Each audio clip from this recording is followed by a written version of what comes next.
Ahora, con mexicanos hemos presentado, ¿verdad? Sí, somos los guías.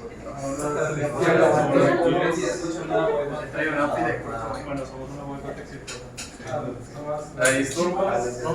¿No se van a presentar? Sí. Sí. Bueno, Yo voy a presentar, ¿no te quieres presentarlos?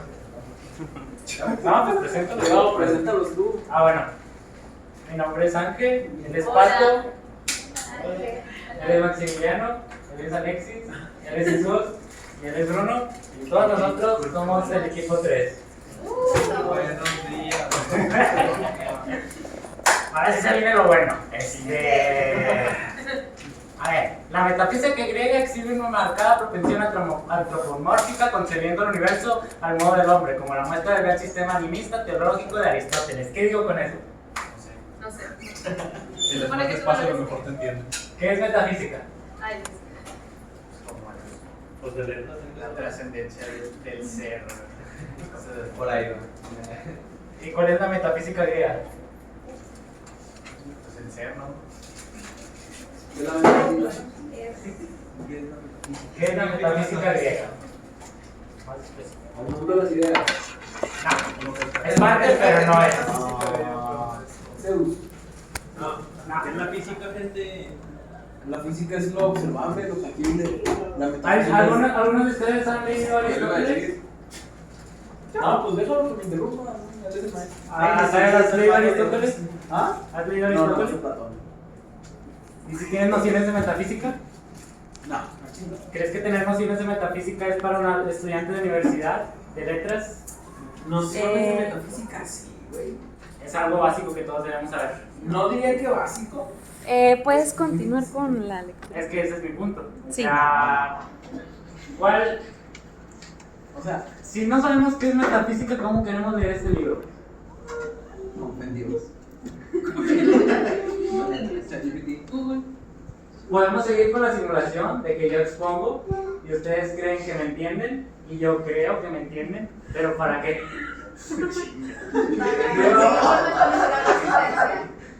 Creo que es otra clase, hermano. A lo que voy es que, bueno, este libro es muy complicado. La verdad siento que es muy complicado y vamos a estar solo perdiendo el tiempo tratar de exponerlo. Pero bueno, lo voy a exponer, pero antes quería dejar claro esa idea. Y todas las ideas que vengan después de mi boca, no crean que es la verdadera idea que quería retratar el libro. Bueno, la metafísica griega exhibe una marcada propensión antropomórfica, concebiendo el universo del modo del hombre, como lo muestra el gran sistema animista teleológico de Aristóteles. Aristóteles tenía un sistema donde decía que el propio universo, como tiene que ser y no puede no ser, al final tiene que haber una entidad que cause su propio movimiento. Y ese movimiento tiene un fin, lo cual es la cualidad esencial del hombre, que se dirige hacia un fin. El hombre no puede actuar sin tener un fin, que es lo que están hablando los anteriores compañeros, que es lo que se diferencia de un hombre, de un animal, pero pues los demás. De hecho usa mucho este término, hombre. Pero pues con hombre se refiere también a mujeres, al ser humano, pero quiere dar a entender que es alguien consciente que se dirige con un fin. Bueno, teleológico viene de eso, de que todas las acciones, todos los movimientos naturales van dirigidos hacia un fin. Y animista, pues que la naturaleza, pues ya les digo, el motor primero puede causar su propio movimiento independientemente de circunstancias exteriores. Bueno, ¿hasta ahorita vamos bien? Sí. Ok, bueno. En la teoría de los griegos celebraron la naturaleza a nivel del hombre, mientras que los modernos la han rebajado en el plano de la naturaleza. En el territorio del ser hombre aparece como una entidad teleológica, es decir, que puede proponerse conscientemente un fin y tratar de alcanzarlo. Entonces, ¿por qué dicen lo han rebajado al plano de la naturaleza? Porque la naturaleza no tiene un fin, la naturaleza es. Entonces, y esto es ya hasta la época moderna, pero los griegos, el universo tenía un fin y tenemos que dirigirnos conforme a ese fin. Por eso las ideas de Platón, donde que las ideas del bien es con la que debemos dirigirnos, la justicia, no es que soy platónico, son ideas, son remarcadas a través de la historia por muchos, además de yo. ¿Puedes dar el siguiente, por favor? Gracias. que así hay tantas concepciones del hombre como elementos constituyen su existencia. Cada una de esas concepciones toman una parte y pretende dirigirla en el tema de la existencia humana, la cual resulta mutilada por la unilateralidad de la visión. El hombre es concebido como razón, como voluntad, como sentimiento o como instinto. Y aquí a lo que hablaba, ¿qué me refiero con el hombre? El hombre no es el individuo, sino que está ligado a un modo existencial dentro del mundo. Lo que llamo mi existencia no solo comprende mi cuerpo, mi espíritu individuales, sino también círculo de realidades que coexisten conmigo. El mundo que me rodea es una parte de mí mismo, no algo extraño de mi existencia. No me vayan a decir, Spinoza, es el yo soy Dios y Dios es yo. No.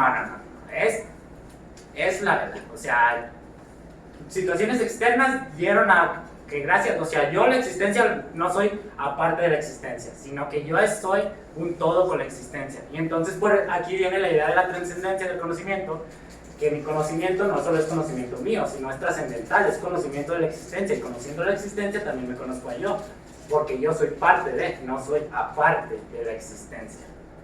¿Estamos bien? Sí. ¿No? ¿Qué no te queda claro? O sea, estoy muy interesado. No quiero que nadie se pierda. Nada, no, es simplemente que. Es un chascarrillo.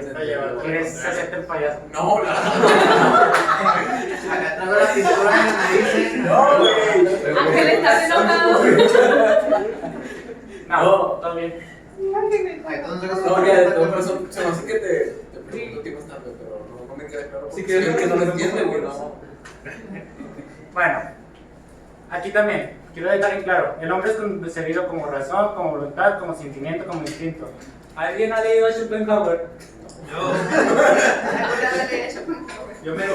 No han escuchado la idea de que todo al final es pura voluntad. Sí. O no han leído de Nietzsche que dice, al final la verdad se trata de quien tiene el poder. ¿No? Bueno, es algo que se... O digamos que la teoría de evolución de Darwin, que todo al final es para la supervivencia. Bueno, esto lo que quiere decir es que hay muchas teorías de cómo nos dirigimos las personas o cómo se dirige la propia existencia a través de solo una cosa, ya sea el instinto, ya sea el sentimiento, ya sea la razón, ya sea la voluntad, ya sea el poder. Es una única fuerza que dirige cómo la existencia va a seguir evolucionando. Y es algo que critica este autor. ¿Puedes dar siguiente, por favor? Bueno. Dice que tales ideas provienen de tres fuentes: la religión, la filosofía y la ciencia natural. Cita Max Scheler, el autor, Samuel Ramos, no es que estamos viendo a Max Scheler, ha resumido estas múltiples concepciones en 5 tipos. 1. La idea más famosa de todas, la idea cristiana del hombre. Origen explicado por el mito de la creación y la pareja primitiva. Pues sí, conocen la pareja primitiva, Adán y Eva, que al final había otra chica que era Lili, pero bueno. No camino. 2. La idea griega del hombre. Se convierte en la noción del Homo sapiens. Esta idea pertenece casi a toda la antropología específicamente filosófica de Aristóteles hasta Kant y Hegel. Toma carácter de evidencia cuando no es más que, según Scheler, una invención de los griegos. La razón, y que por todo eso la existencia de origen es una invención de los griegos según Scheler. La verdad no entendí muy bien esa parte. Si alguien la entendió. Sí, no, me queda también mucha duda. O sea, entonces estás diciendo que prácticamente el hombre fue creado por. Bueno, O sea, el concepto de hombre o el Homo sapiens, porque a mí el Homo sapiens se me hace de otro tema completamente diferente. 3. En este grupo se clasifican un conjunto de doctrinas modernas, en su mayoría emitidas por la ciencia natural, y que pueden denominarse con la fórmula bergesiana del Homo faber. Para estas doctrinas, el hombre es esencialmente un ser de instintos. De acuerdo con las 3 clases de instintos fundamentales, se puede distinguir 3 ideas que conciben al hombre representado por una de aquellos preparando sobre los otros: el hombre lívido, el hombre poderío o el hombre económico. Hombre lívido, Freud. Hombre poderío, Nietzsche. Hombre económico, Marx. ¿A qué se refiere con esto? Aquí, lo que le impulsa es el sexo, sus represiones sexuales. El hombre poderío, el poder, demostrar el poder y superarse el poder. El hombre económico, pues todos estos intereses económicos es lo que mueve la historia y todo. ¿Sí? ¿Sería solo el sexo o el deseo en general? El deseo, exactamente. Exactamente. Bueno, y aquí ya dejamos estos puntos. Pero bueno, estamos con cómo se concibe al hombre ahorita y cómo a través de la historia ha sido la forma que explicamos. 4. Vino en este lugar la doctrina de Scheller, juzgó discordante, una idea descarada que no ha sido admitida en el mundo oculto, pero que considera al hombre como una enfermedad de la vida, como una especie en vía de extinción. Esto está un poquito más oscura y más...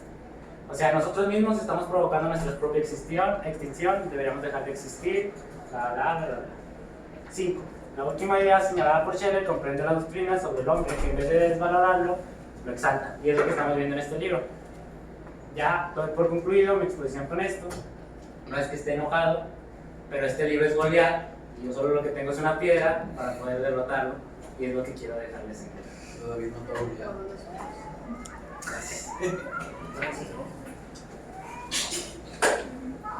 ¿Quién tiene hambre? Yo. ¿Quién tiene sueño? Yo. ¿Quién ya se quiere ir? Yo. Bueno. Estas son preguntas que justamente yo creo que se relacionan bastante con esta parte, con este apartado, que es una valoración de los instintos. Y justamente como ahorita hablábamos de esto, de que las tres formas de ser, tanto los instintos, los sentidos, que lo que es la razón. Pues bueno, en el libro en esta parte se menciona que la construcción psicobiológica del hombre, en el sentido humano, como ahorita aclarábamos, que no se refiere necesariamente al hombre como un género, sino que se refiere al hombre como la raza humana. Además de las escuelas del psicoanálisis, permitieron entrever a los instintos alejados de la cultura del hombre a través del inconsciente. Pues yo creo que ya todos conocemos la teoría del psicoanálisis esta de Freud, que habla básicamente de esto del inconsciente, la hipnosis y todos estos temas. ¿Y qué tiene que ver esto? Bueno, las filosofías de la vida, como las de Nietzsche, Ortega, permitieron valorar los instintos, o por lo menos así lo expresa el texto. ¿A qué voy con esto? Los instintos como tal que se nos mencionan aquí son las necesidades básicas, lo que es más natural entre nosotros. ¿Y por qué es importante tener esto tan presente? Porque también en el texto se menciona que la cognición, o sea, nuestros deseos de ir más allá de la trascendencia nos están haciendo dejar que esto de lado y bajarlo a un plano como si ya no importaran, como si no fueran absolutamente nada.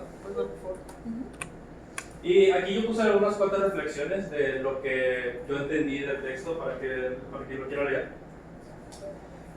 Porque realmente pues, es básicamente esto lo que se menciona. Los instintos se plantean dos posiciones, un plano superior, un orden superior, perdón, y un orden inferior de las cosas. El orden superior viene a ser representado por todo este proceso cognitivo, por todo este proceso de las ideas y de todo lo que podemos hacer. Sin embargo, el humano no puede vivir, no puede subsistir sin ceder a los instintos. No puedes pensar si no estás vivo, y si no comes, no estás vivo, si no duermes, no estás vivo. Entonces, esto no sé si se acuerdan de la clase de historia de la cultura del semestre pasado, que hablábamos de esto de que no hay que regresar a nuestros orígenes, de ser cazadores recolectores, Que no lo son nada. y que sí, que vamos a volver a ser una sociedad viable y que no sé qué tanto. Bueno, pues básicamente habla en resumen de esto, de volver a valorar estos instintos, volver a implantarlos como una parte de nuestras vidas, no dejarlos en un plano apartado de nosotros, sino que valorarlos, y justamente para impedir esta dualidad de la que se hablaba antes, pues empezarlos a mezclar de nuevo en nuestra vida y pues dejar de lado todo esto de que, no, es que tú haces filosofía, entonces es un aporte verdaderamente más fuerte, pero justamente en el texto se menciona que son más débiles porque dependen completamente de estos órdenes más bajos que son lo que es más natural. Y pues eso sería todo por mi parte.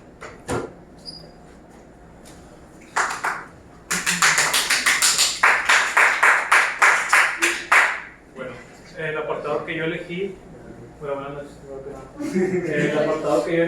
para hablar sobre este libro de Samuel Ramos, que por cierto no se ha mencionado, pero es un filósofo mexicano, si no lo sabían.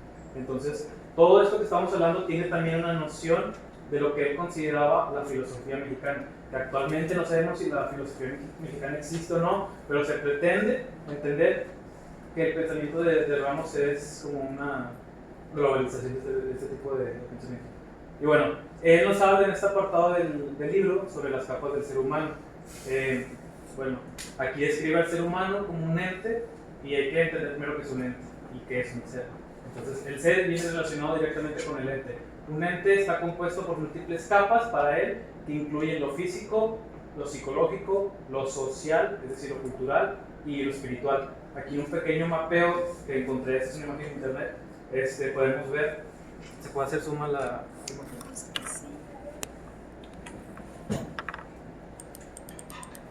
Bueno, en este pequeño mapeo tenemos más o menos un panorama general de lo que Ramos considera la separación o el dualismo que hablaba, por ejemplo, mi compañero Mika, sobre una persona humana.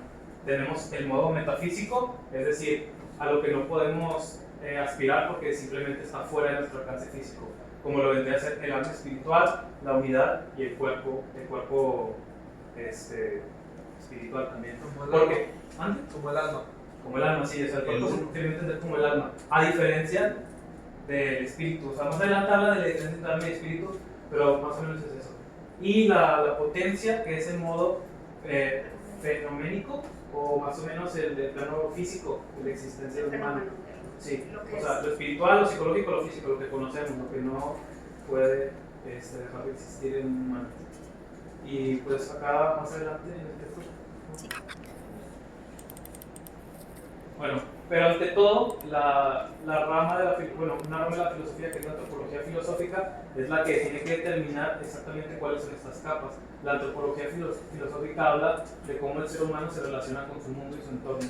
Entonces, teniendo este panorama general, debe haber una estructura, o sea, para él debe haber una estructura general, esencial y única, cuyo esquema sea válido universalmente para todos los humanos que coexistimos en el planeta y que pueda considerarse como la pauta que se inscriben las variaciones de grupo o individuales. Es decir, o sea, aquí nos habla un poco de eso, o sea, de cómo él piensa que tiene que haber un sistema universal, o sea, que no varíe de grupos a culturas. Entonces, tiene que haber un orden único entre la historia de la humanidad, la raza como tal, la cultura, el idioma, etc.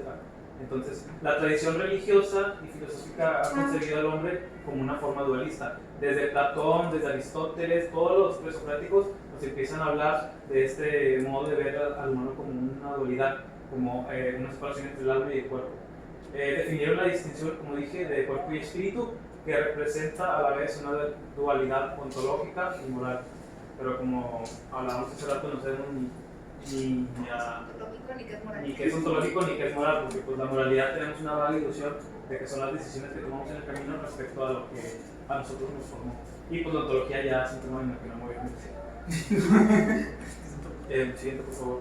Bueno, aquí ya no importa mucho si hemos leído a René Descartes, un filósofo francés. Lo que importa es lo que aportó a la obra de Samuel Ramos. Lo que aporta esta obra es que fue el primero en recoger esta concepción dualista y la lleva a un radicalismo, ahondando en la separación metafísica entre el espíritu y el cuerpo. Es decir, es el primero que hace esta separación. Se arraiga tanto este prejuicio dualista que la ciencia natural, que antes era lo que ahora conocemos filosofía, también se secciona al hombre en dos partes y estudia, por un lado, su biología y por otro, la psicología. Es decir, en esta imagen, una representación banal de cómo podemos observar que esta persona, o este ente, está percibiendo su realidad a través de sus ojos. O sea, la está captando, la está percibiendo y la está interpretando. Esa es la parte psicológica. Y la parte biológica es cuando una persona toca, por ejemplo, tiene un compás y está tocando el compás con la madera, me imagino que para hacer de alguna forma, pero esa es la forma biológica en que se divide o se subdivide de la psicología. La forma psicológica, más bien. Siguiente, por favor. Bueno, también en el libro se menciona a Ortega y a Gasset. Igual. Ortega y Gasset, así se apellida, que Solo busqué mi salió de salir. No, hay que leer. Sí, es un español, bueno, era un español. Ortega y Gasset. Ortega y Gasset es su apellido completo.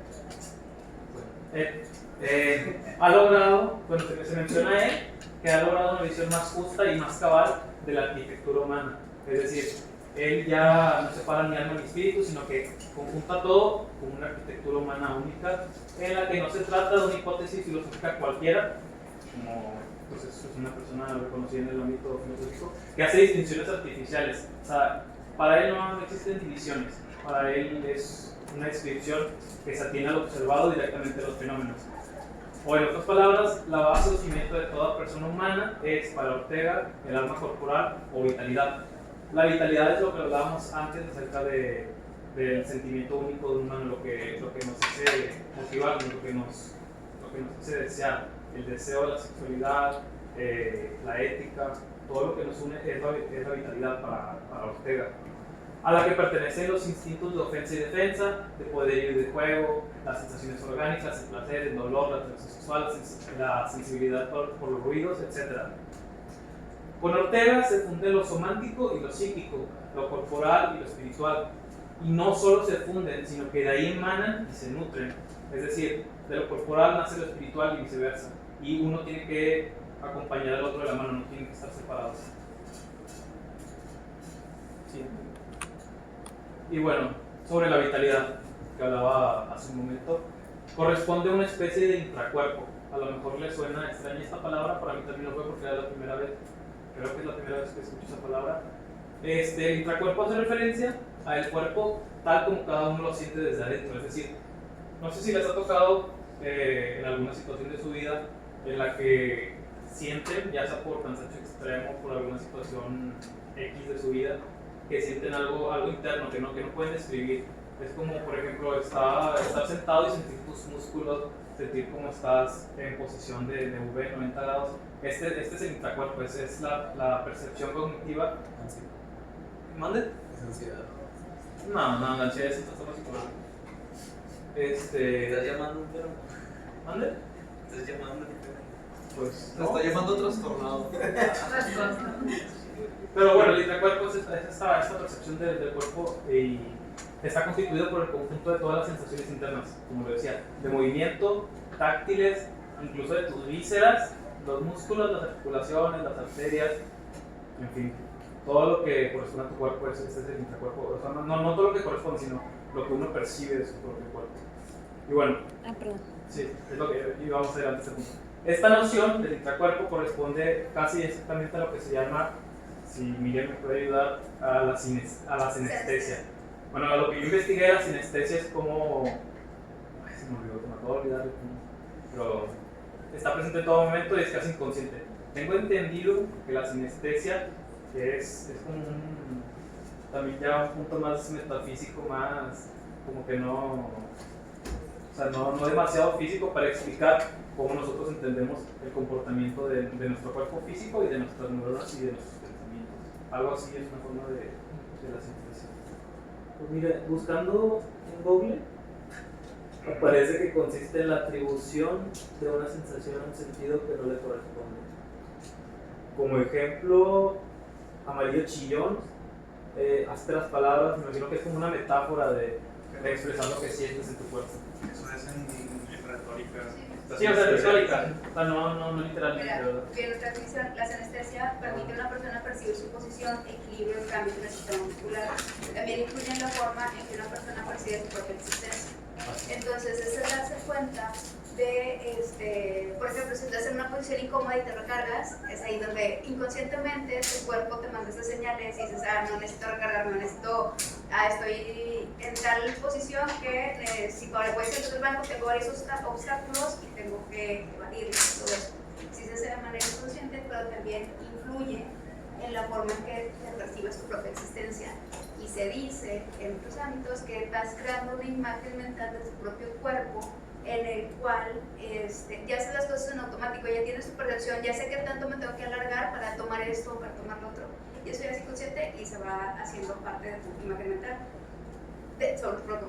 Sí, y bueno, y digamos hace esta unión también entre el intracuerpo y la sinestesia. Entonces, es como un conjunto de todas estas cualidades del cuerpo y lo que no alcanzamos a percibir de manera consciente porque es inconsciente.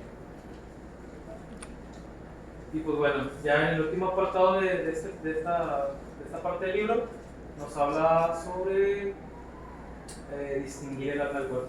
Aquí ya nos habla ahora sí de las capas que él considera las esenciales del humano. Si tienen un marcador por ahí, ¿tendrán un marcador? No tenemos marcador.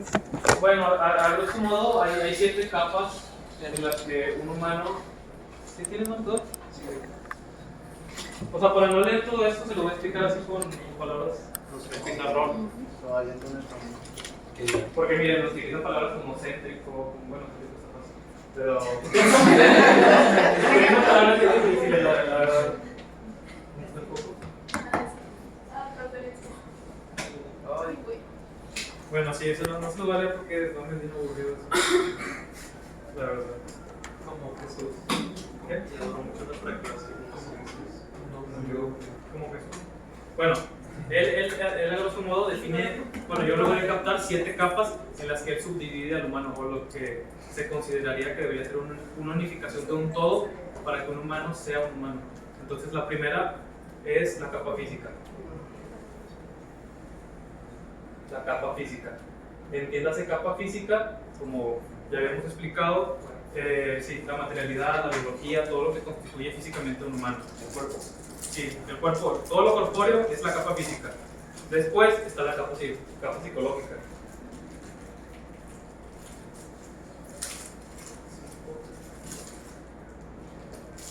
Y bueno, en esta capa se centran las experiencias individuales, en el colectivo en el que una persona se forma, en todo lo que constituye el pensamiento unificado de un ente. Sí, y su percepción. Esto apoya mucho a la percepción que él tiene del mundo. Bueno, que el ente tiene del mundo. Después está la capa social.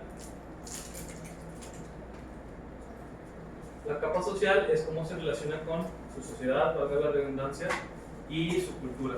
Todo lo que tenga que ver con su civilización o su forma de ser un ente civilizado, esa es la capa social. Después está la capa espiritual.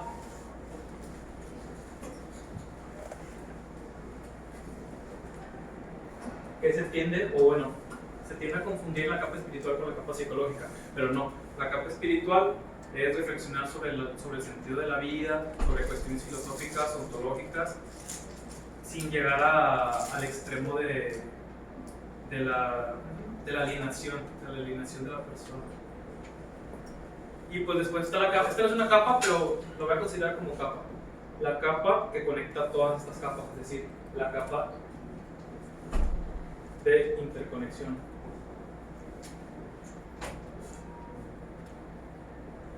La capa de interconexión no es más que la capa que abriga a todas estas, las hace un conjunto para que no sean capas separadas, sino que conformen una misma persona, una misma entidad, un humano. Y pues bueno, había hecho 6, ¿no? 6 o 7, ¿no? 7. Bueno, son 5. No, es que me equivoqué. Pero bueno, van a decir, ¿ustedes en qué nos beneficia esto de entender la obra de Samuel Ramos? Perdón. Tenía duda de eso, si estas capas eran parte del pensamiento de Ortega y Gasset o de parte del pensamiento de Ramos, que toma a raíz de Ortega y Gasset, que trata de unificar el cuerpo y el espíritu. Esto es todo pensamiento de Ramos. Sí, esto es pensamiento de Ramos, porque hay que entender 2 cosas. En primera, que esto son las implicaciones de su pensamiento, es decir, del libro en general, del humanismo, del nuevo humanismo que él plantea en su ensayo. Es decir, todas estas capas del ser humano son las que influyen a su obra para hacer el nuevo humanismo. Esto es la base esencial para entender el ensayo de Ramos. O sea, independientemente de que haya leído Descartes, que no haya leído tal o X, esta es la base esencial. Y aparte, también otro punto a considerar, que ya es lo último que digo, es que al ser un filósofo mexicano, él tenía la visión, investigando un poco en su biografía, de cómo el mexicano pensador se segrega. Es decir, siempre trata de buscar una meta fija, pero nunca llega porque, ¿cómo lo decía? O sea, nunca llega porque él mismo se siente inferior a las demás culturas, él mismo se siente inferior a los demás pensadores que han existido, o sea, háblese de Occidente, Sí, lo que quedó claro en el libro anterior. Sí, entonces eso también es un punto clave, que la segregación del mexicano. O sea, esto va en relación con la segregación del mexicano.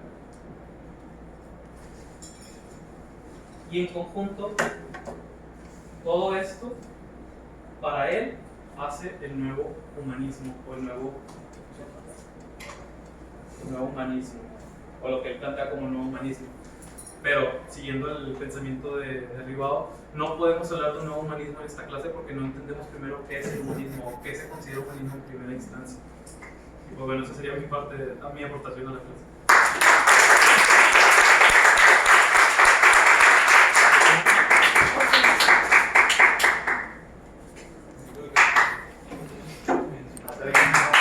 es Max. ¿No quieres apagar las fotos?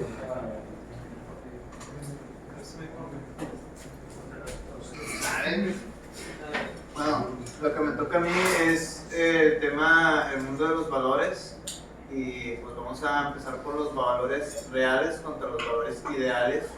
Y pues la definición de los valores reales vendría siendo los que observamos en el mundo que los rodea, atribuidos a objetos, personas y situaciones. Representan lo que las cosas son en realidad.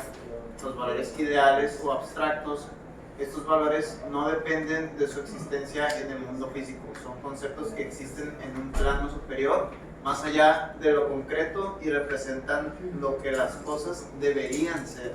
Por ejemplo, podemos observar actos de valentía o justicia en el mundo, pero sabemos que hay un concepto ideal de justicia o heroísmo que puede no estar presente en la realidad cotidiana.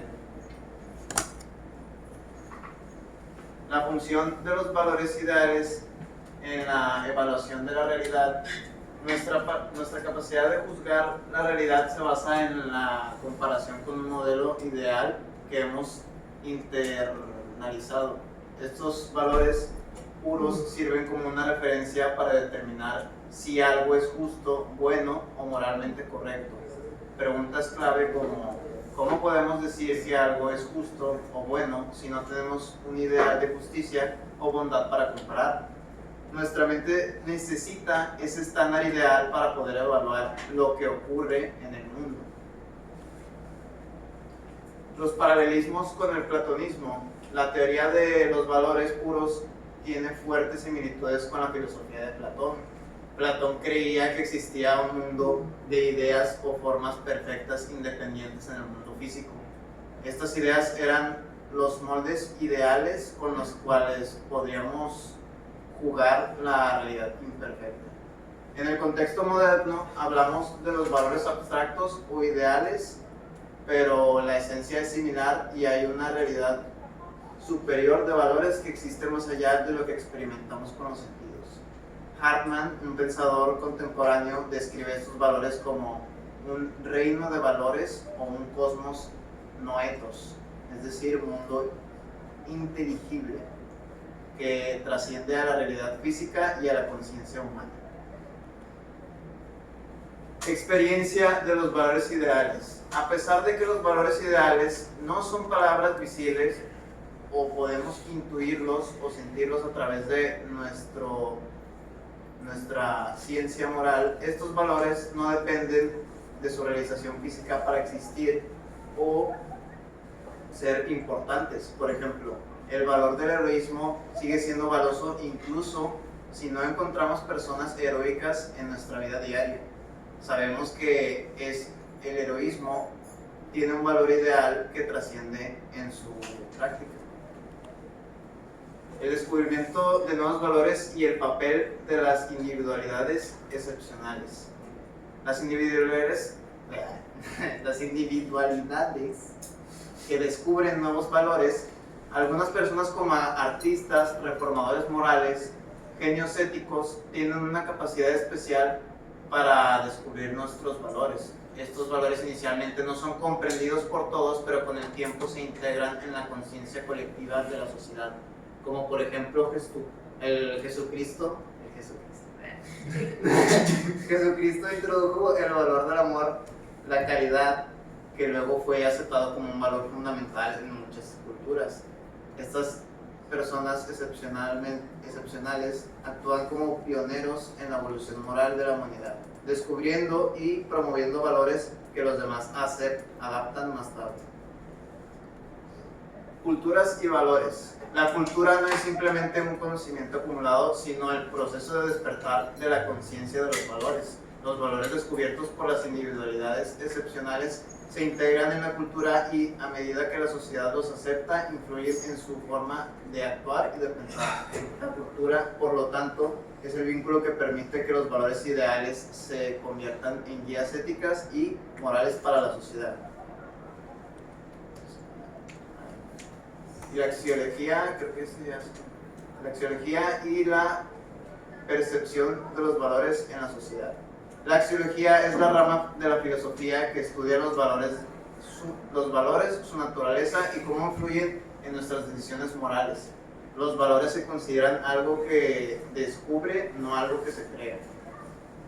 Algo que se descubre, no algo que se crea. Ya existen en un plano abstracto o ideal, más allá de la realidad física, y nuestra tarea es identificarlos y adoptarlos en nuestra vida cotidiana.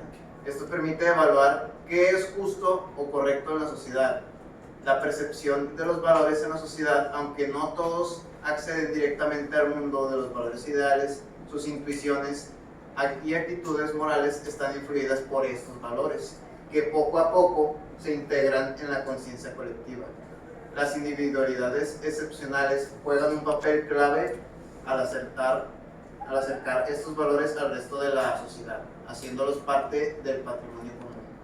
De este modo, los valores descubiertos influyen en la moral y las acciones de las generaciones futuras. Bueno, yo les iba a hablar del deber como puente entre lo real y lo ideal, pero si se acuerdan, el equipo 2 ya habló como muy a detalle de eso, sobre que pues una persona reconoce un valor puro que se introdujo como una individualidad excelente y después, bueno, reconocemos su importancia, tenemos este sentimiento de obligación de implementarlo, ponerlo como fin a nuestras acciones, y ahí es donde pasa de lo ideal a lo real. Pero pues creo que no sería muy fructífero que me ponga a repetirlo otra vez. Entonces voy a dar mi opinión de ciertas cosas. Por ejemplo, Samuel Ramos había mencionado que el mexicano, si no me equivoco, Samuel Ramos tiene un libro que se llama Psicoanálisis del Pensamiento Mexicano, y habla sobre este sentimiento de inferioridad en nuestra cultura, o sea, hispanoamericana, respecto a Occidente. Y un tema que se trata mucho es si existe la filosofía mexicana o hispanoamericana. Y aunque muchos dicen que no o que no se sabe, yo opino que sí existe.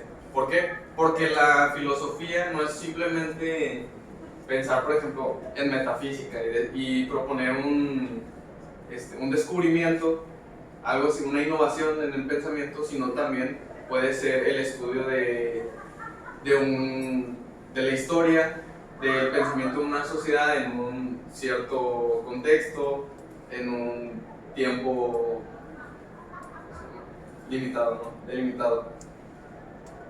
Y si existen estos estudios y estos pensamientos, o sea, la filosofía también es repensar el pensamiento de otra persona. Entonces, la filosofía mexicana sí existe. Incluso me atrevería a decir que nosotros cuando estudiamos y tenemos nuestras propias opiniones, hacemos filosofía. Entonces nosotros también somos la filosofía mexicana. Por si un día les preguntan. Y también, bueno, ¿qué más? Si se dan cuenta, este es un pensamiento muy platónico, muy platonista. Ya lo habían mencionado en diapositivas anteriores. Y pues quisiera preguntarles si creen que los valores ¿cómo se dice? Porque hablan de lo ideal o del mundo ideal como algo superior. De eso hablaba Platón, el mundo de las ideas y el mundo real. ¿Ustedes creen que los valores los traemos del mundo ideal o que se crean a partir de nuestras experiencias y después los ponemos en ese pedestal? ¿Qué creen ustedes? La segunda. La segunda, que es el mundo de las ideas. ¿Qué es el mundo de las ideas? El mundo de las ideas, bueno, Platón decía que este mundo era imperfecto, era una representación de lo ideal. O sea, lo ideal era lo único perfecto, las ideas. Entonces, este mundo que nosotros vemos es imperfecto. Si tú observas, no sé, un círculo, no va a ser completamente circular. vas a encontrar alguna línea recta y eso lo hace imperfecto. Sin embargo, tú tienes una idea de lo que es un círculo totalmente circular y en tu idea es perfecto. Y hay un mundo que sería el mundo de las ideas, donde todo es perfecto, es el mundo ideal, y esto solo es una representación de ese mundo real que nosotros llamamos real, pero según Platón el real es el ideal. Es la pura idea. Ajá, o sea, de las ideas. Por eso habla de el mito de la caverna, donde nosotros estamos viendo algo, pero hasta la gente con los hombres de ¿dónde te quedas? Entonces estamos todos aquí, tenemos un consenso de que es la segunda idea sobre que los valores nacen así. Bueno, pues no sé si quieren hacer una pregunta o algo, porque pues Yo todavía falta mi parte, pero no está En esa presentación. está en otro archivo. No sé si lo hago sin presentación, lo puedo hacer sin presentación, o si no, pues la presentación. ¿Me la puedes repetir, por favor? Bueno, es que mis diapositivas no están en esa presentación. Ajá. Así que podría hacerlo sin presentación o bajar la presentación en la que sí está. Ok, las descargo para que pueda... ¿La subió aquí a Teams? Es que subieron esa que estaba incompleta. Ah, tendría que subir otra, pero ya la está cerrada ya. Sí, Bueno, si quiere la puede presentar así sin las diapositivas. Bueno, mi parte era sobre la objetividad del conocimiento y también nos habla sobre el subjetivismo, que era un tema que habíamos estado viendo la otra vez en clase de historia de la filosofía griega. Y nos dice, básicamente pone primero en la objetividad de los valores como algo que es necesario y que en México también faltan porque tenemos una cultura, o básicamente las culturas se hacen en base a los valores mayores o los valores más grandes que se tienen y la cultura se va deshaciendo en esos valores. Y es aquí donde toca el punto del subjetivismo, que es como el sofista Protágoras lo había dicho, que el hombre es la medida de todas las cosas. Entonces, ¿qué nos quiere decir esto? Que solamente las cosas valen o su valor radica en lo que yo les adjudique.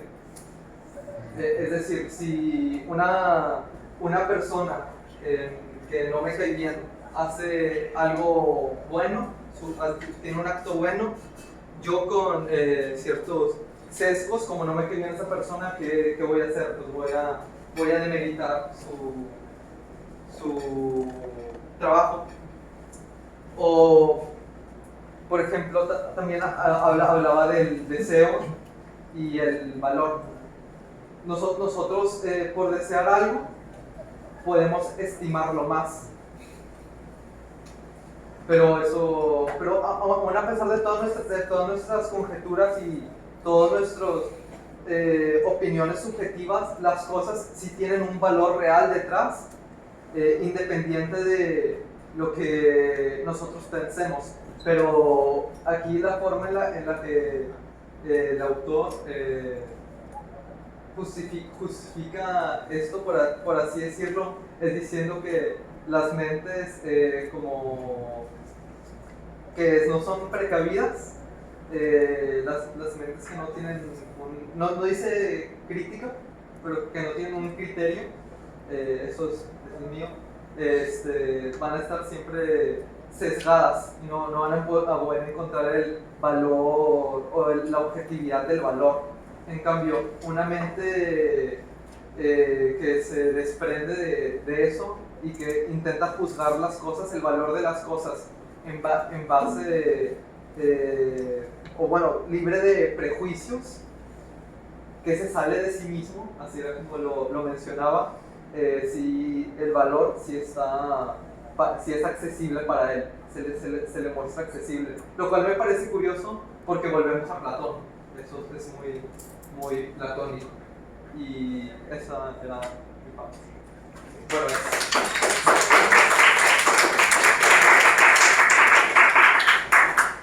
Muy bien, muchachos, los felicito. La verdad me dejaron sorprendida, hicieron muy buen trabajo. No somos filósofos, somos estudiantes de filosofía. Ah, sí, sí. Excelente. Somos doctores, no son estudiantes de filosofía. Muy bien. ¿Solamente es usted?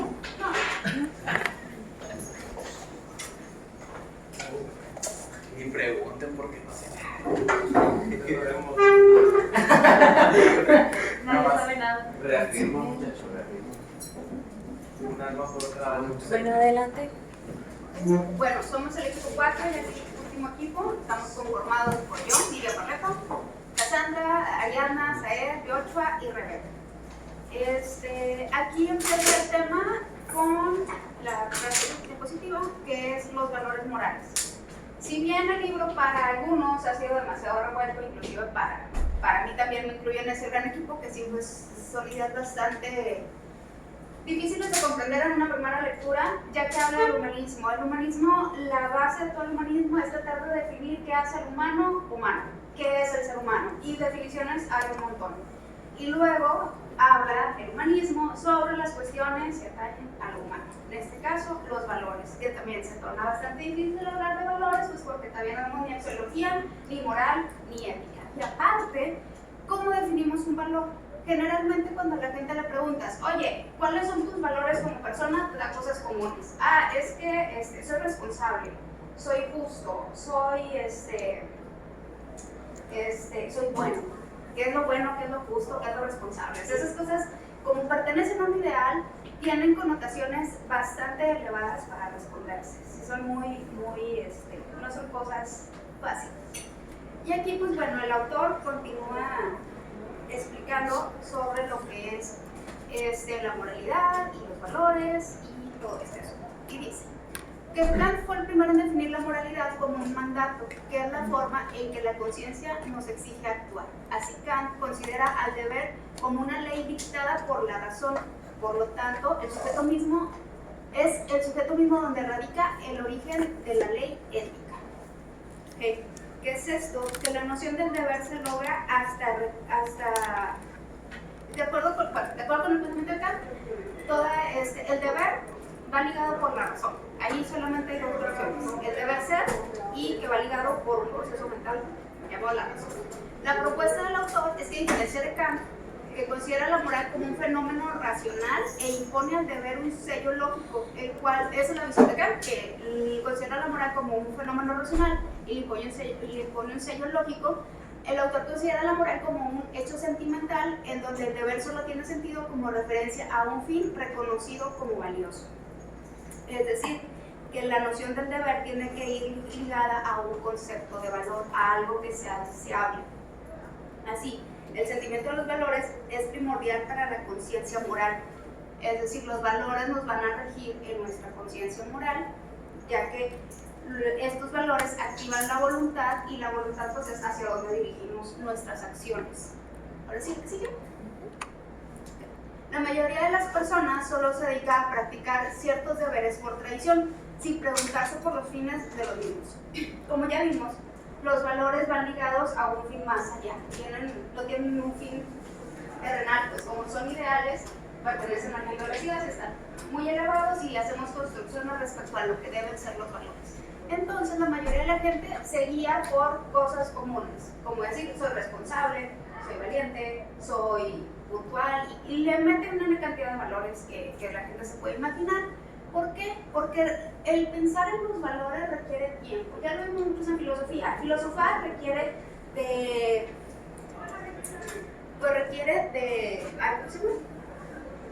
de esta capacidad de abstracción, de detenerse y a reflexionar sobre fines, sobre cosas más allá.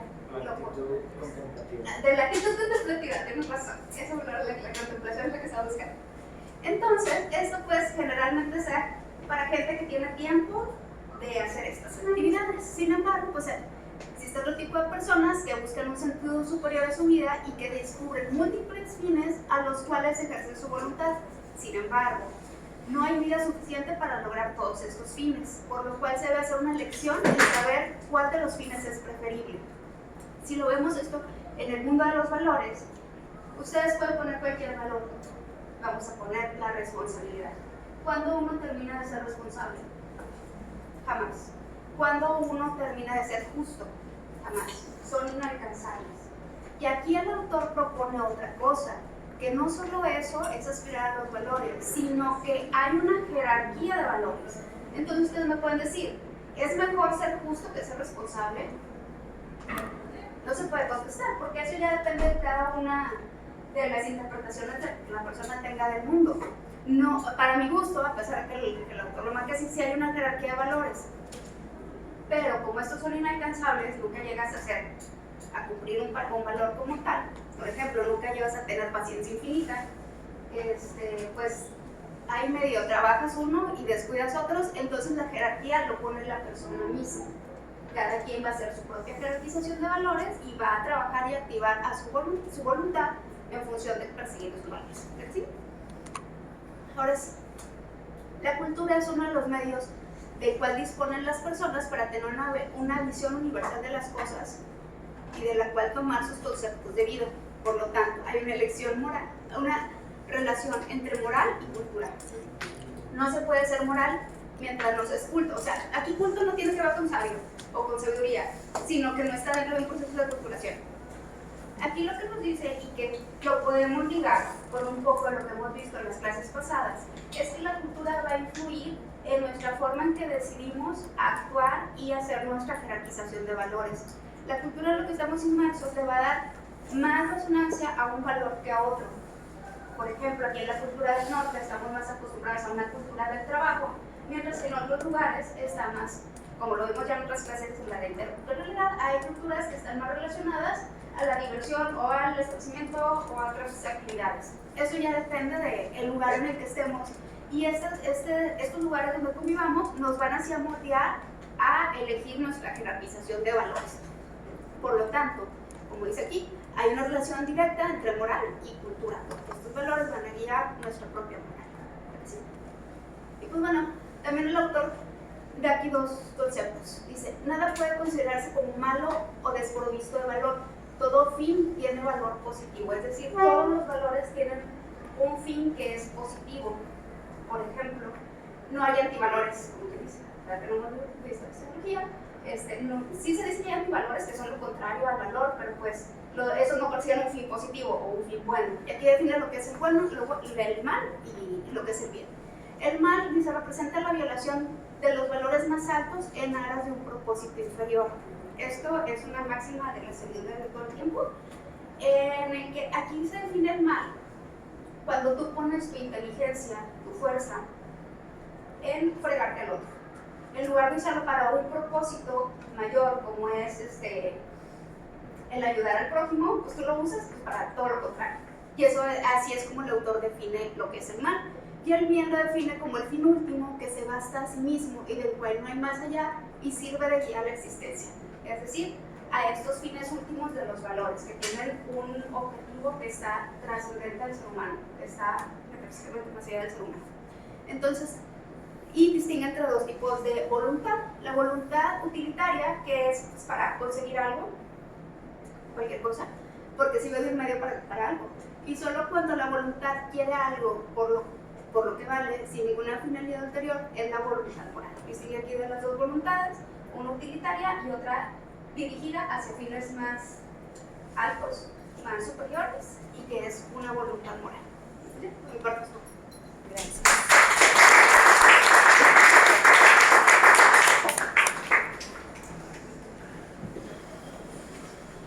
Les voy a ser muy sincero, y previamente se los comenté. Quizás algunos entendieron un poco más, más, quizás algunos entenderán un poco menos. En mi caso, sinceramente, no estaba entendiendo lo que estaba leyendo, lo repasó unas 3 o 4 veces y dije, ¿sabes qué? Esto es muy complejo para mi pequeño cerebro, no estoy interpretando y entendiendo las cosas que estoy leyendo. Entonces, con la ayuda de Lu, quisimos delimitarlo y hacer un pequeño esquema para tratar de comprenderlo. Y me gustaría, y de todo corazón, si es que ustedes también no lo entienden, por favor, pasarles en la mano y podemos dialogarlo, porque no quisiera quedarme así como que, ay, yo nada más no lo entendí, pues estamos batallando en eso. Con su permiso, pues voy a narrar lo que hicimos. ¿No? El hombre como libertad. La negación de la libertad en la filosofía moderna. El materialismo, mecanicismo y positivismo niegan la libertad. Se cree que el ser humano está sometido a las leyes de la naturaleza, que operan bajo una causalidad universal.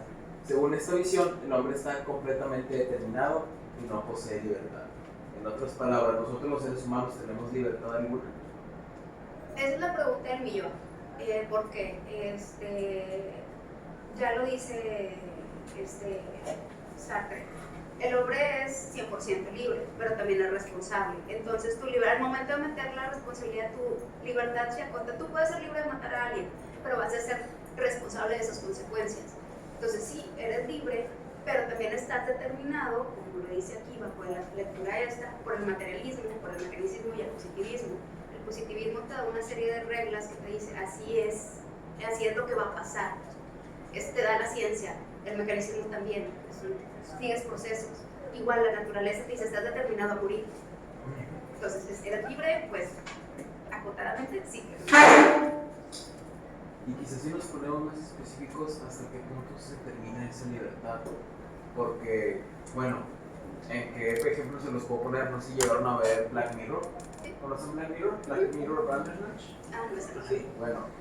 Ese capítulo en específico habla de la falsa sensación de libertad que tenemos nosotros, en donde tú controlas la vida de una persona que es un programador de juegos que a su vez está programando un juego en el que tomas elecciones. Entonces se mete muy redundante a hasta qué punto nosotros somos libres de tomar las acciones que nosotros queramos. En qué momento nosotros tenemos la acción de decidir en qué asiento del camión nos sentamos, qué serie elegimos, qué ropa nos ponemos.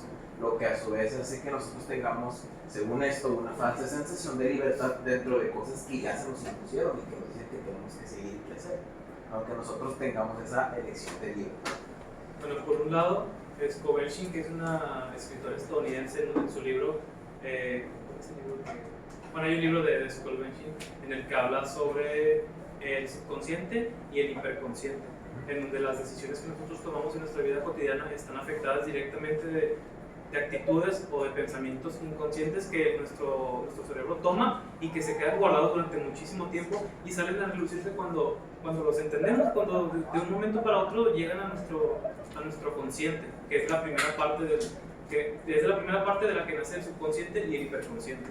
Y por otro lado está la parte del marco legal. Hasta qué punto es legal una actitud como la que comentaba Miran de asesinar a una persona.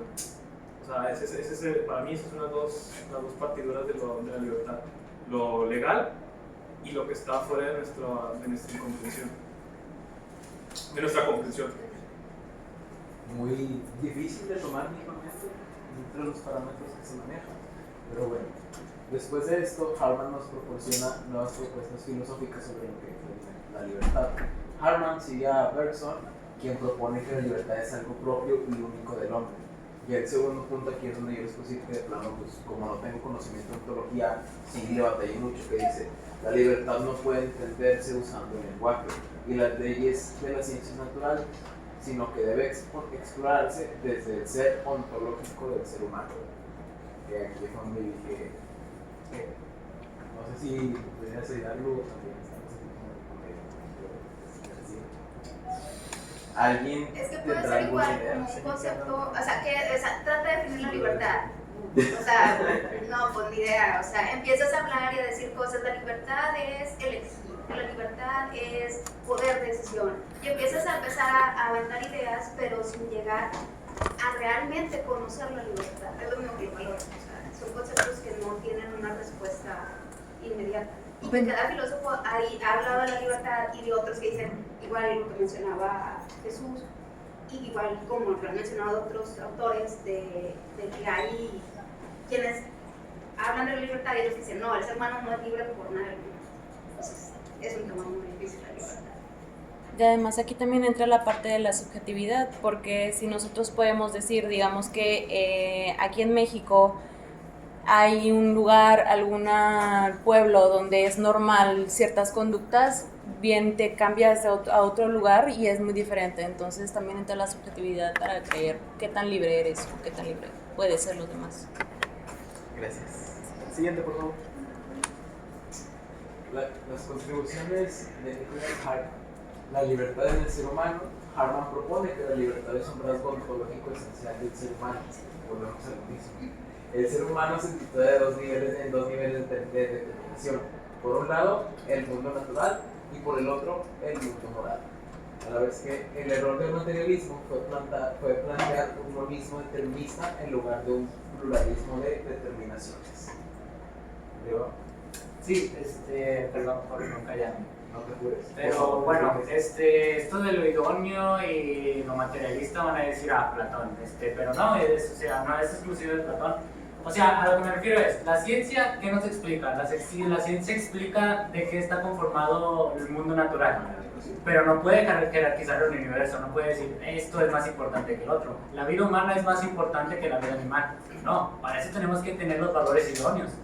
Entonces a eso creo que me refiero con el materialismo. El materialismo no puede encerrar en su propia filosofía los valores idóneos porque no tiene la capacidad de jerarquizar los niveles de qué es más importante y qué es menos importante. No es tanto de la subjetividad, es simplemente que a través de los experimentos empíricos no podemos decir, esto es más importante que otro. Entonces estos valores idóneos a su vez tienen que llevarse a la práctica. Entonces, y la práctica es estar en contacto con tu existencia y con la existencia independiente. Bueno, no existencia independiente, sino una existencia como todo. Y entonces creo que por eso es a lo que se refiere con esto de que la libertad es un rasgo ontológico. Porque pues también estaba leyendo que persiguen una objetividad incluso en esto de los valores idóneos. Pero esto se logra a través ellos usaban la filosofía de poner entre paréntesis las cosas, o sea, apartarnos de la razón y de nuestros sentidos y captar con la mayor inmediatez la exterioridad que se nos presenta. Y yo no entendí mucho eso de la intuición, que es de Scheller, creo. Pero pues a eso creo que van. Pero bueno, lo que me hizo resonar en la cabeza es eso. El error del materialismo fue plantear un monismo determinista en el lugar de un pluralismo de determinaciones. O sea, esa idoneidad es pluralista, pero no por eso es subjetiva, sino que podemos llegar a una coexistencia donde todos podemos, a través del respeto, es por eso que les digo que es algo complejito que tenemos que agarrar con pincitas y es lo único que puedo dar yo. No, yo quería aclarar el segundo punto porque me dijiste que no entendiste la ontología. Bueno, la forma en la que yo también lo puedo leer, interpretar, por favor. Hartman propone que la libertad es un rasgo ontológico del ser humano. Es decir, la libertad, como yo lo entiendo lo que dice ahí, no se puede separar del humano. Viene con el explícito, inmanente, es inmanente del ser humano. Inmanente. O sea, inmanente es algo que propio de una cosa, pero que no se puede separar de ella. Eso, sí. Y es obvio porque, continuando con el pensamiento más, pues porque si lo comparamos con demás especies, solamente el ser humano es el que tiene capacidad de elección. Los animales viven de manera instintiva y se rigen por sus instintos y no son libres. Por lo tanto, el humano, al poder decidir, es el único que posee la libertad, o al menos es consciente de su libertad. Es el único capaz de percibir esta realidad idónea, que al mismo tiempo es como que su condición, porque no puede vivir sin esta realidad idónea, donde, pues, a ver, hacia dónde me dirijo, o cómo, a diferencia del animal. Levanta la mano primero, Jesús. Pero, o sea, si estás diciendo eso, o sea, estás proponiendo que es mejor ser un animal que sigue sus instintos, o sea, ser libre a partir de los instintos o ser libre como un humano a partir de las ideas implantadas. ¿Te acuerdas lo que dijo la profe Yolanda, perdonen, pero se está escribiendo? Que estás diciendo que uno es mejor que otro. Que el animal era un animal completo y el ser humano era un animal incompleto porque no tiene un propósito. No me acuerdo cómo dijo eso. Bueno, lo que presentaba la maestra Yolanda es que nosotros somos en categoría ontológica somos algo incompleto porque no tenemos un propósito para vivir, mientras que los animales subsisten simplemente para prevalecer ese proceso de vida, mientras que el humano tiene este proceso de valores idóneos donde pues se cuestiona cómo debe dirigir su vida. Y esto lo vemos en la religión, que es con el cristianismo. Tú tienes que dirigir tu vida conforme la palabra de Dios. Sí, un fin máximo, un fin más. Ajá, exacto. Y los animales no quieren ese fin más allá. simplemente Existen. Así como cosa, hablar de condición en sí mismo ya es hablar de algo que está condicionado. Por ende, hablar de condición quiere decir que se priva de la libertad. En el hecho de que al estar condicionado ya no eres libre completamente. Entonces todas las percepciones de la libertad vienen a ser dadas solamente, y va a sonar feo, pero bueno, yo opino que la libertad es algo inherente a el ser idiota, que es aquel que no tiene instrucción, aquel que no tiene una idea preconcebida, aquel que desde un principio no tiene ningún tipo de limitante. Y ese tipo de entidad no existe. Porque, por ejemplo, una entidad física está limitada a su espacio físico, a su espacio biológico. Y una entidad metafísica está limitada a no poder tener una expresión física. Entonces, la libertad en sí misma es algo que no es inherente a absolutamente nada, más que a las cosas que no tienen instrucción propia. Y si no tienes instrucción propia, no tienes un sentido. Si no tienes un sentido, no puedes ser. ¿Y cuál es el sentido de la instrucción propia por la que nos dirigimos nosotros? Nosotros tenemos una cosa, tú desde el momento en el que naces, tú ya tienes una instrucción, que es vivir. Si tú dejas de vivir, ya se acabó tu estado de libertad, por así decirlo. Hay una meta que es vivir, Sí. pero hay miles de caminos de cómo vivir. Pero estás condicionado a vivir. Yo cómo me rijo para saber cuál de todos esos caminos que hay para vivir voy a escoger. No se puede Eso es lo que me refiero, Alex. Eso es lo que te dije, es lo que estaba diciendo. Sí, a veces te reproduces y mueres. Sí. Ok. Bueno, pues, Entonces, bajo lo que comentas, la libertad existe. Porque lo que dijiste es una paradoja. Sí, o sea, la libertad no puede existir siempre y cuando no haya un punto o algo. O sea, se puede asumir que la libertad no existe. Sí, en el mundo de las ideas sí. En el mundo de las ideas sí, pero en el plano físico. Para mí es una libertad total, muy entre paréntesis. Una libertad entre paréntesis existe. Libertad entre paréntesis Enriquecedoras las clases. Sí, la verdad que sí. La libertad y el determinismo. La compatibilidad entre la libertad y la causalidad. Harman no ve la libertad en contradicción con la causalidad. El ser humano inserta su actividad teológica dirigida a fines en un mundo que funciona bajo leyes causales. El mundo mecánico sigue existiendo, pero el ser humano, a través de la libertad, añade un sentido finalista. Determinación mecánica contra axiológica. Doble determinación en el hombre, el mundo sigue rigiéndose por la determinación mecánica que es independiente de los fines humanos. Pero el ser humano introduce una determinación axiológica, es decir, orientada por valores. Esto permite que el hombre medie entre el mundo físico y el mundo de los valores, actuando sobre ambos.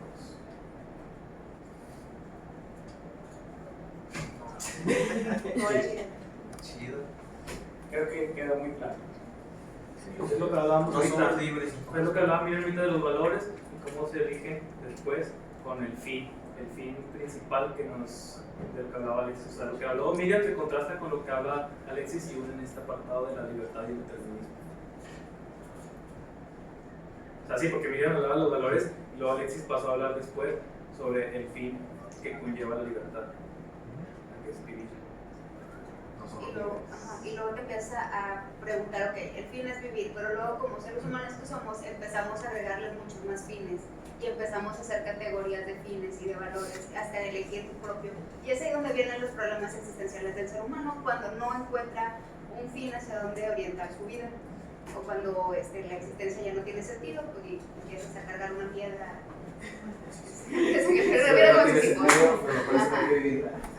Entonces tienes que imaginar ese tipo feliz en la vida.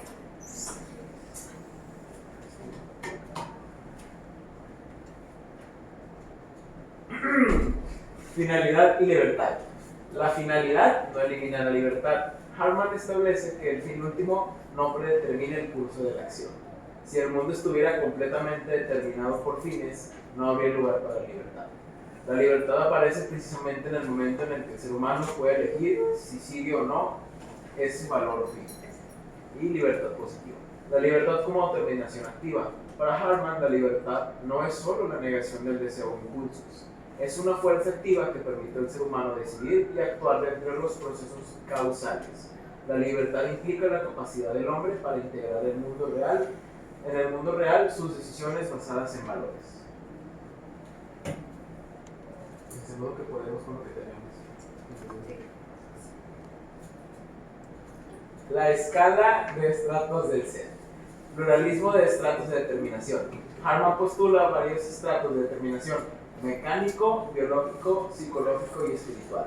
Cada estrato superior tiene un grado de libertad mayor en relación con los inferiores. La libertad no es absoluta, sino que depende de este escalamiento entre los estratos del ser. ¿Algo que comentar? Pues es que a mí se me hace muy raro que estratifiquen la libertad, porque generalmente la libertad se ve como un absoluto, o yo la consideraba como un absoluto, y aquí dice que no, no es absoluta. Hay, lo más que se me hace raro, hay una jerarquización de la libertad, diciendo que postula varias determinaciones: mecánica, biológica, psicológica y espiritual. Entonces, hay libertades y libertades en cada uno de estos puntos, y sí está. Sí, está como para aventarse. Está encasillando la libertad. Sí. No, y está como que muy rápido de explicar algo tan complejo. La relación entre fuerza y valor. Ley de fuerza y valor. Los estratos superiores, como el físico, tienen más fuerza, pero los superiores, como el espiritual, poseen más valor. Ejemplo: aunque los intereses mezquinos puedan dominar a veces, los valores morales y espirituales siempre serán superiores en importancia y dignidad. Y la libertad moral. El sentido moral de la libertad, la responsabilidad, la impuntuabilidad y la culpa son manifestaciones de la libertad moral. Sin libertad, estos conceptos no tendrían relevancia o sentido. La libertad moral es lo que permite que el ser humano sea responsable de sus actos. Pues de hecho hay un libro de Dostoyevsky que lo explica. ¿Cuál es? En Crimen y Castigo, cuando esta persona pasa toda una temporada llena. O sea, empieza una enfermedad y empieza a desarrollar intereses mezquinos, como mencionas ahí, sobre el asesinato. O sea, empieza a generar ideas perturbadoras. Y luego, al final, o sea, ya cuando comete el acto y pasa todo este pedo, de que pasa una semana en su cama, Sonia, que es la. No se lo voy a spoilear. Bueno, no te preocupes, que voy a leer. No voy a leer los que sí. Qué bueno, no eran las que van a terminar en la bebida.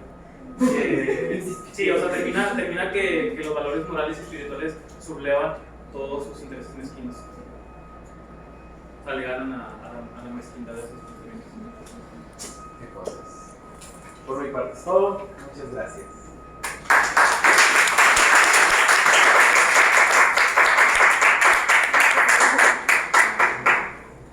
Bueno, a nosotros nos tocó el apartado de persona y personalidad. Por un lado tenemos persona, que se refiere a la naturaleza común de todos los seres humanos como individuos.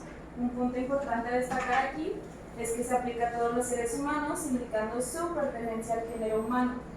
Por otro lado está personalidad, que es el grado más elevado de desarrollo individual.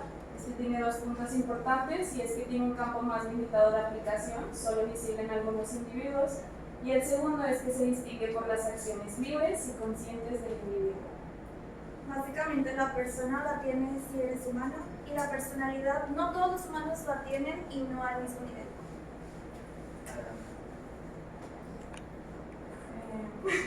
Bueno, ahora tenemos... ¿Cómo que no? ¿Qué? ¿Cómo que nadie tiene personalidad? O sea, yo creo que... No todo el mundo tiene personalidad y no todo el mundo la desarrolla igual. ¿No sería una personalidad como algo que no se puede desmenuzar? Vendría siendo más la personalidad hacia la... Ay, se me fue la palabra. ¿Cómo se dice?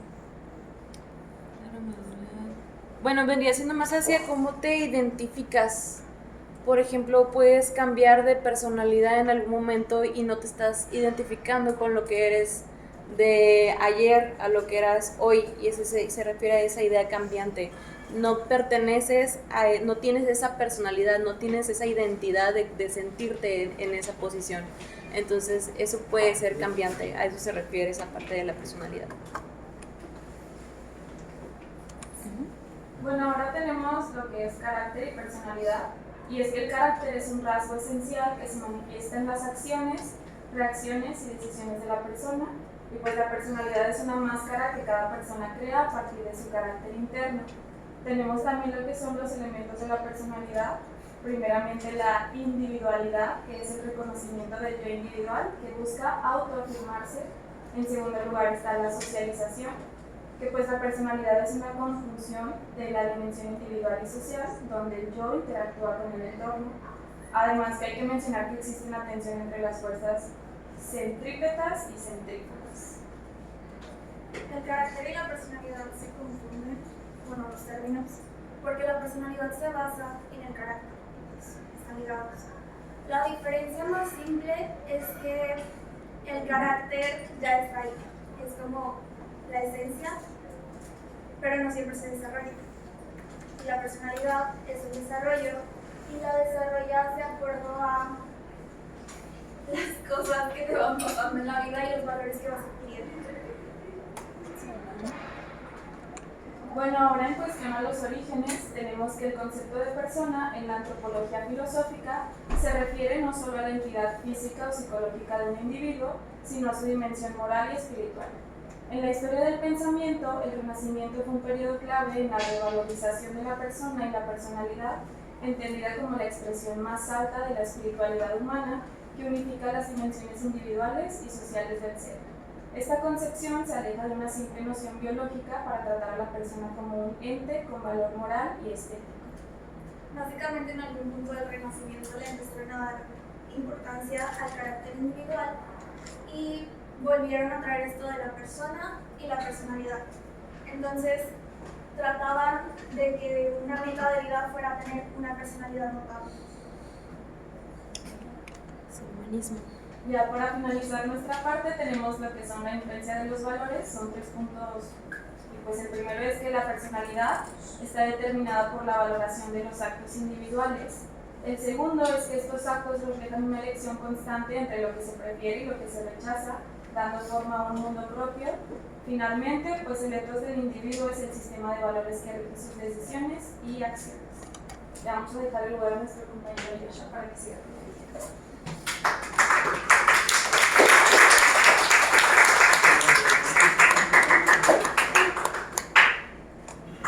Bueno, primero me gustaría empezar diciendo que no me hagan preguntas a mí, no entendí ni verga el libro. ¿Y qué? ¿Y verga? Y bueno, la personalidad es una categoría ontológica de la existencia humana. Solamente es difícil de captar dentro de las formas de pensamiento a las cuales estamos acostumbrados. Este primer punto que puse, que quise resumirlo con ideas principales porque era muy complejo, muy rebuscado las cosas que decían.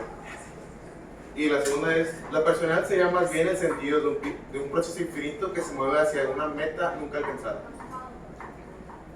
Bueno, Max Scheler, espero que se pronuncie, define lo que es el espíritu y la persona. Define el espíritu como una pura actualidad que solo tiene su ser en la ejecución. Es un complejo de actos ordenados dentro de una unidad. Mientras que define a la persona como el centro de sus actos, la fuente unitaria de ellos, pero no su punto de partida, sino como algo que nace y vive en medio de estos actos. Cada uno de estos actos lleva una particular esencia de la personalidad de la que procede. Los actos en los cuales la personalidad sale a la luz son aquellos que obedecen a normas objetivas de valor y anulan los motivos individuales que pudieran oponerse. Cuando el sujeto reconoce y acata como instancias supremas de la vida la verdad, de la vida la verdad, el bien o la belleza, pero a su vez la personalidad aparece con un valor realizado y el otro valor de la realización. El primero puede ser de la naturaleza muy diversa y queda adherido a la obra, mientras que la segunda pertenece únicamente al autor de la obra. Es el valor de la propia personalidad y su naturaleza es siempre la misma, un valor moral. Bien, por favor. Aquí, antes de empezar, si mal recuerdo fue en este subtema, en el que me quedó algo muy... me acabo de entrar una duda, porque no me acuerdo quién del equipo 3 mencionó que los valores se crean. Y en esta subtema dice que los valores se crean para volverse a... En pocas palabras dice que los valores se hacen vulgares y luego crean más personas, nacen más personas para crear nuevos valores que se vuelven a vulgarizar y así infinitamente para crear nuevos valores. Es que como le habíamos hablado, los valores son una entidad ideal, o sea que no son ideales, entonces no son alcanzables. Entonces la persona dice X valor, la prudencia. Entonces tú le atribuyes ciertas cualidades a la prudencia, que generación tras generación van a ir permitiendo esas ideas y van a reformarlas en otras cosas que no se va a parecer a la prudencia ideal. Uy, exacto. Eso es lo que trato de decir. O sea que dice, no se crea, pero sí se transforman. Sí se van transformando como van pasando las generaciones. Y los valores, esa es la cualidad cambiante de los valores, que no son estáticos, a pesar de ser ideales, pero ya en la práctica, en el mundo real, van cambiando, son constantemente cambiantes. Sí, igual si no me equivoco. Bueno, ahorita lo vale. Si se reconoce la personalidad, su pleno valor ético, ello implica entonces la consecuencia forzosa de que su realización se impone como un deber. El valor de la personalidad fue descubierto desde el Renacimiento y elevado al más alto rango entre los valores humanos. El romanticismo lo ha defendido, sin embargo, la suele confundir con tendencias individualistas. Y el hombre tiene la responsabilidad de serle fiel a sí mismo. En diversas épocas se han explicado estas. Han dado diversas explicaciones, como Píndaro que decía, sé el que eres, como Fichte, creo que se pronuncia, cumple tu destino. A los humanos aptos para, eso es lo que me queda claro. A los humanos aptos para ser grandes personalidades les toca soportar una gran responsabilidad histórica. Su inconformidad hacia los valores corrientes los predestina a ser creadores de valores nuevos. Una vez que esto sucede, estos valores forman parte del dominio público, se vulgarizan y esto hace que nuevas personas quieran cambiar los valores y se repite el ciclo hasta el fin. Bueno, eso es lo que quería decir. La misión de la personalidad es impedir que se estacione el espíritu humano, que es, me ha confundido, pensaba que decía valores.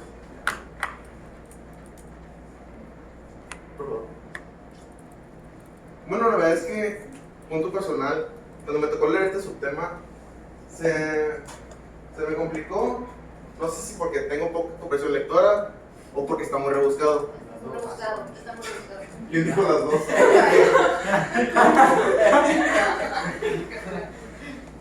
Porque sé bien. Me dijo una broma. La solidaridad es la base de las personas colectivas, que son aquellas que piensan que más allá de la simple persona individual. El valor de las personas, según esta teoría, que es parte de su sistema de ética, depende de su relación con personas de un orden cada vez más elevado, en cuya cima se encuentra la persona de Dios, aunque no todas las comunidades tienen esta última figura compleja. Y aquí es lo que no entendí.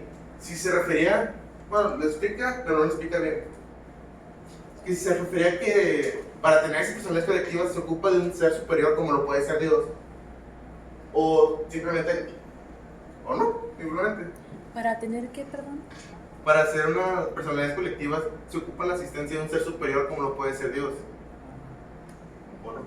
¿O no se necesita esa entidad? ¿Ustedes dirían que sí o dirían que no se ocupa? Es que no entendí. No, es que lo que dice ahí, de que dice, sí, se encuentra, o sea, vas a ir subiendo el nivel cada vez más elevado hasta llegar a la entidad de Dios. Sin embargo, hay culturas que no manejan esa entidad. Okay. Pero aquí lo grande de este asunto es que, por ejemplo, tú tienes un concepto de personalidad y cada quien tiene un concepto de personalidad y el autor está manejando otro concepto de personalidad súper diferente. Y es ahí donde chocan las ideas que uno ya trae con este texto y no cuadra y no tiene sentido, ¿verdad? Y es eso de que Sí, porque por lo que dijo él, dijo, como que nadie tiene personalidad, o sea, algo que sí, o sea, que sea algo pequeño, pero pues sí, hay algo en mí que es parte de mi personalidad que me hace ser quien soy. Eso es lo más común que conocemos de personalidad, pero el autor lo aborda desde otro sentido completamente inteligente. ¿Y qué tal si no existen? No, de la personalidad no existe, me queda claro, pero... Somos lo que somos por la que nos hicieron. Exacto, y lo que hicieron con nosotros. Pero sí, el concepto de personalidad que maneja sí está muy robusto. Siento yo que para entender realmente el libro ocupas tener una... No, yo sí, o sea. Buen conocimiento. No, pero sí mínimo leerlo 5 veces, buscar sus fuentes bibliográficas, comprender su contexto histórico. A Descartes. No, o sea, no te digo que te leas las obras de los filósofos, pero pues tener un contexto bien fundamentado de todas las ideas que está planteando. Y pues sí toma su tiempito. Porque si lo lees así sin conocimiento previo, sí, se hace súper complicado. Está muy complicado, sí. Sí. Tanto las personas simples como las colectivas solo pueden aumentar sus valores propios entregándose hasta el olvido y la abdicación de sí mismas, a la realización de fines y valores puramente objetivos e impersonales. Aquí lo que me dio a entender más o menos fue que si eres, a lo mejor es la palabra, pero egoísta, no perteneces a esto, a las personalidades colectivas. Tienes que ser alguien, bueno, creo que lo menciono, si no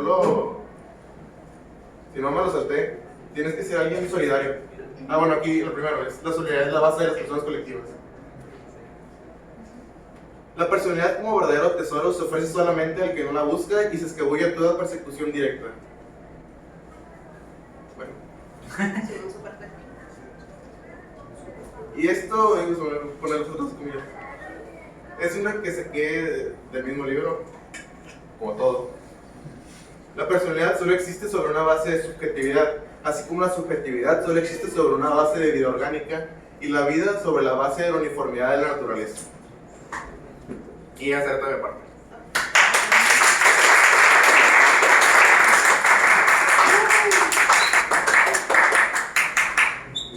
Bueno, a mí me tocó la conclusión y ya no me siento mal porque ya vi que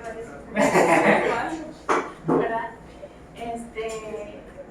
Pues básicamente el autor al final dice que pues el ser humano o lo que está aquí, ¿no? O sea que en lugar de ir para arriba vamos para abajo. ¿Por qué? Bueno, aquí hay unas cosas como que otra vez nos volvemos a preguntar y como que se contradice un poquito, ¿no? Dice, bueno, pues en el texto que acabamos de ver, presenta una reflexión profunda sobre la crisis contemporánea, especialmente en la relación con la civilización y su impacto en la humanidad. El autor argumenta que la civilización, que originalmente debía mejorar la vida humana, se ha vuelto contra el hombre, generando fuerzas destructivas que amenazan sus valores más esenciales. Y aquí volvemos a preguntar cuáles son esos valores. Los valores esenciales. Está lejos de servir al progreso humano. Ha desarrollado fuerzas destructoras que amenazan la libertad, la personalidad y los valores espirituales. ¿Cuál libertad? ¿Tenemos libertad? ¿Cuáles son los valores espirituales? ¿Cuáles son los valores y la personalidad? ¿Cómo defines la personalidad? ¿Qué es la espiritualidad? Superman me enseñó Entonces este autor, en su conclusión, él advierte que el hombre, en lugar de controlar su creación, ahora debe defenderse. Bueno, mas sin embargo dice que para todo hay una esperanza. ¿Cuál es esa esperanza? Pues la importancia del pensamiento y la filosofía que nosotros podemos tener como arma para combatir estas fuerzas invencibles que subyugan al ser humano. Pues ahorita la filosofía contemporánea que va a buscar a restaurar los valores humanos esenciales y rechaza la visión materialista que reduce al hombre a una mera consecuencia de factores externos. Pues, otra vez, no sé a qué valores se refiere o cuáles son los que tenemos que volver a restaurar. Lo que sí hacía mucho hincapié que pues el ser humano se iba a pique. ¿Por qué? Porque somos muy materialistas en lugar de ser más espiritual, ¿verdad? Nosotros necesitamos adquiere una función crítica al buscar, comprender y resistir las fuerzas negativas que surgen de la civilización. Se subraya la importancia de la meditación y el pensamiento como herramientas para combatir las influencias destructivas que amenazan el valor. Entonces, a eso se refiere. También critica las concepciones materialistas, especialmente el materialismo histórico, señalando que la economía y la civilización no son hechos naturales, sino creaciones humanas. De este modo, las formas económicas y culturales son productos de la acción del hombre y simplemente reflejos de fuerzas externas. Y pues finalmente, pues todo el texto aboga por la necesidad de una síntesis entre los aspectos materiales y espirituales del hombre, para superar la crisis que desintegran el ser humano y restaurar su armonía interna y su integridad histórica. Y se expresa la esperanza de que en el futuro se logre una síntesis que lleve a la realización del hombre integral.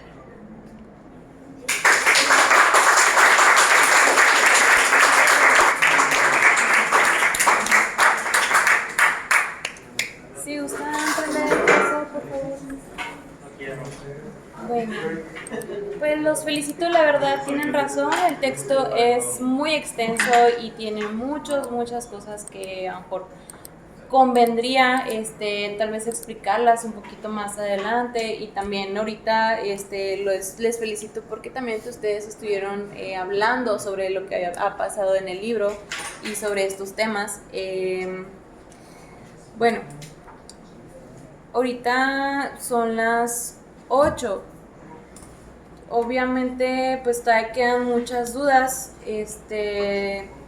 Vamos a hacer un foro para que las podamos resolver, pero el foro lo pues ya van a contestar ya pues en su casa dentro de un tiempo, ¿no? Y para que ahí podamos también continuar debatiendo sobre el asunto.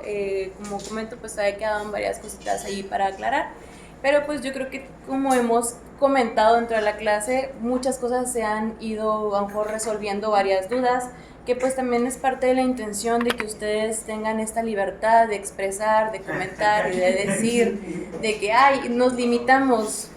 No se le preocupen, es correcto, ustedes quéjense, están en todo su derecho, y es bueno, la verdad, los felicito totalmente, hicieron un gran trabajo.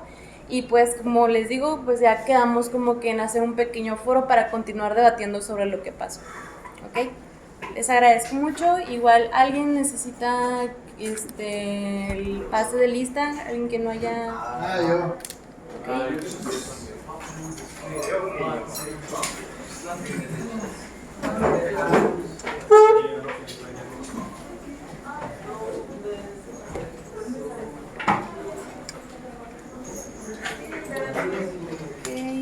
Permítame un momento, primero abro la lista.